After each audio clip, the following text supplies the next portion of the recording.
अस्सलाम वालेकुम students, welcome back to my channel doctor कैना जोतोई। I hope you all are well and doing great. So आज का जो लेक्चर है उसमें हम लोग chapter number 2 Snell clinical anatomy को आगे डिस्कस कर रहे हैं। सो इसमें हमारा जो आज का टॉपिक है उसमें हम लोग रिब्स को डिस्कस करेंगे।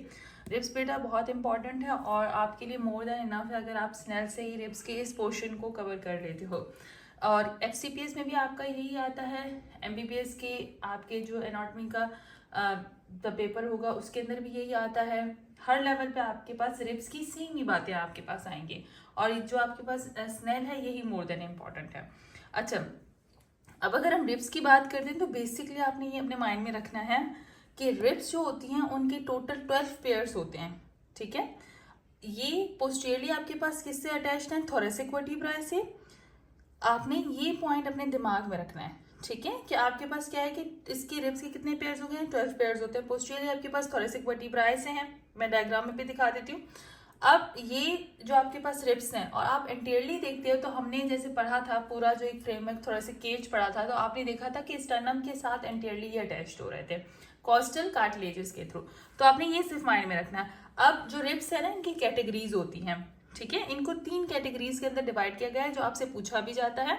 कौन कौन सी अब कैटेगरीज हैं? सबसे पहले है ट्रू रिब्स, ठीक है, ट्रू रिब्स होती हैं, फॉल्स रिब्स होती हैं और आपके पास जो है वो फ्लोटिंग रिब्स होती हैं। तो ये 3 कैटेगरीज हैं जो आपके माइंड में आनी चाहिए। ट्रू रिब्स कौन सी होती हैं? The upper 7 pairs are attached anteriorly to the sternum by their costal cartilage. जो स्टार्टिंग की 7 पेयर्स है ना रिब्स के, जो एंटीरियरली स्टर्नम से डायरेक्टली कॉस्टल कार्टिलेजेस के थ्रू अटैच्ड हैं, वो आपके पास ट्रू रिब्स होती हैं। ठीक है, मैं आपको इसकी डायग्राम में भी ये दिखाती हूँ कि किस तरीके से आपके पास जो है वो ट्रू रिब्स की बात हो रही है। अब ये देखिए यहाँ पे आपको ना ये जो आपके पास रिब्स की बात की गई है, ठीक है, इस डायग्राम में अगर आप देखते हो तो ये जो आप देख रहे हो ना, ये आपके पास जो आपको यहाँ पे डिस्कस किया जा रहा है ये सारा रिब्स है। ठीक है, ये सारी आपके पास क्या है? ये रिब्स हैं।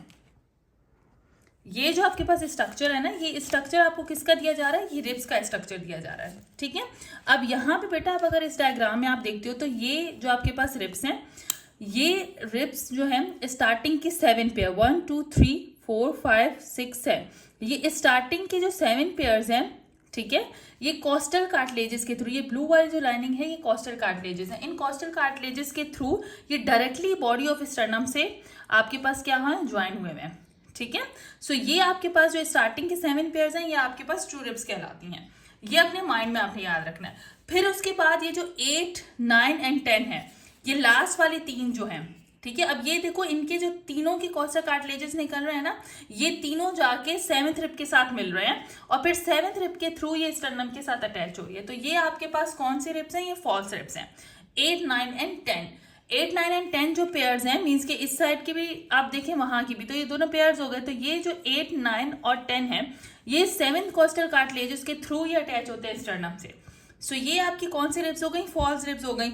और जो आपके पास 11th एंड 12th रिब है, ठीक है, इसकी 11th और 12th रिब, ये देखो ये आपके पास 12th रिब है और ये 11th रिब, ये वाली 11th आ रही है। यहाँ पे देखो ना, यहाँ से नजर आ रही है डायग्राम में, ये 11th है, मीन्स के ये यूं जो आ रही है, ठीक है, ये 11th और ये 12th रिब, ये 11th और 12th रिब।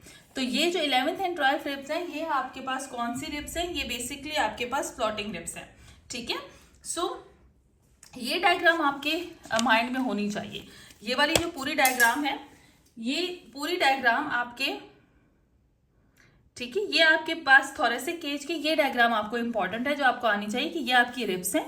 ठीक है, ये आपके पास मेनिब्रम है, ठीक है, ये आपके पास जिफाइड प्रोसेस है, ये ब्लू वाली जो है ये सारी कॉस्टल कार्टिलेजेस हैं, ये आपके पास बॉडी ऑफ स्टर्नम है और ये बैक साइड से आपके पास थोरेसिक वर्टिब्रा है। ठीक है, सो आपने ये याद रखना है। और यहीं पे आपके पास रिब्स की अगर हम बात करें तो इसमें भी आपको बस यही रिब्स में दिया गया है। ठीक है, ट्रू रिब्स तो आपको पता चल गई कि स्टार्टिंग के 7 पेयर्स आपके पास ट्रू रिब्स के हैं जो एंटीरियरली डायरेक्ट कॉस्टल कार्टिलेजेस के थ्रू बॉडी ऑफ स्टर्नम से ज्वाइन हो रहे हैं। फिर आपके पास फॉल्स रिब्स हैं। फॉल्स रिब्स में कौन सी आती है? 8 9 एंड 10। ये जो पेयर्स होते हैं ये अटैच किसके थ्रू होते हैं? Anteriorly to each other and to the 7th rib by means of their costal cartilages and small synovial joints. तो बेसिकली आपने ये याद रखना है कि देखो 8 9 और 10 जो है, ये जो रिब्स के पेयर्स है ना, इनकी खुद के अपने कॉस्टल कार्टिलेजेस जो है वो डायरेक्टली पहले सेवंथ रिब के कॉस्टल कार्टिलेजेस के साथ ज्वाइन हो रहे हैं, एंड देन वो डायरेक्टली फिर सेवंथ जो है उस कॉस्टल कार्टिलेज के थ्रू बॉडी ऑफ स्टर्नम से ज्वाइन होते हैं। जो आपको यहाँ पे इस डायग्राम में यही चीज दी गई है, ये देखो, ये सेवंथ रिब की कॉस्टल कार्टिलेजेस है, ठीक है, 8, 9, 10 ये तीनों की यहाँ से मिलके पहले सेवंथ के साथ मिल रही है, फिर वो सेवंथ जाके वहां पे मिल रही है। तो यहाँ पे ये स्मॉल साइनेबल ज्वाइंट के थ्रू अटैच होते हैं। अच्छा, फिर उसके बाद है फ्लोटिंग रिब्स, उसमें 11th एंड 12th पेयर्स होते हैं। इनका मतलब कोई अटैचमेंट नहीं होती, नो एंटीरियर अटैचमेंट, ठीक है। सो आई होप यहाँ तक आपको जो कैटेगरी है रिब्स की वो समझ आ गई होगी।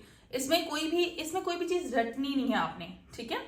सो नेक्स्ट फिर मैं आपको जो वीडियो है उसके अंदर मैं आपको बता रही हूँ कि अब सेकंड टाइप में किस तरीके से इन्हीं रिब्स को कैटेगराइज किया गया है, मींस कि टिपिकल रिब्स और एटिपिकल रिब्स कौन सी होती हैं, ठीक है। और उसमें फिर प्रॉपर ऑस्ट्रोलॉजी की जो रिब होती है, जो आपके पास ये पूरी एक रिब है, ठीक है, जो रिब्स का पूरा स्ट्रक्चर है वो किस तरीके से आपके पास डिस्कस हुआ है। मैं मतलब ये जो एक रिब है, ठीक है, ये जो आपके पास रिब्स का आगे चल के डिस्कस किया गया है कि रिब्स का हेड कौन सा होता है, ठीक है, कॉस्टल ग्रूव क्या है, बॉर्डर कौन कौन से होते हैं उसके, नेक कौन सी है, हेड कौन सा है, वो सारी रिब्स की ऑस्ट्रोलॉजी में डिस्कस करूंगी। और फिर एटिपिकल और टिपिकल रिब्स की क्या कैटेगरी है, कि टिपिकल रिब्स में कौन सी रिब्स कंसिडर होती हैं और एटिपिकल में कौन सी रिब्स होती हैं। आई होप यहाँ तक समझ आ गया होगा। कोई भी क्यूरी हो तो मुझे आप कमेंट सेक्शन में बता दीजिएगा। टिल देन अल्लाह हाफिज़।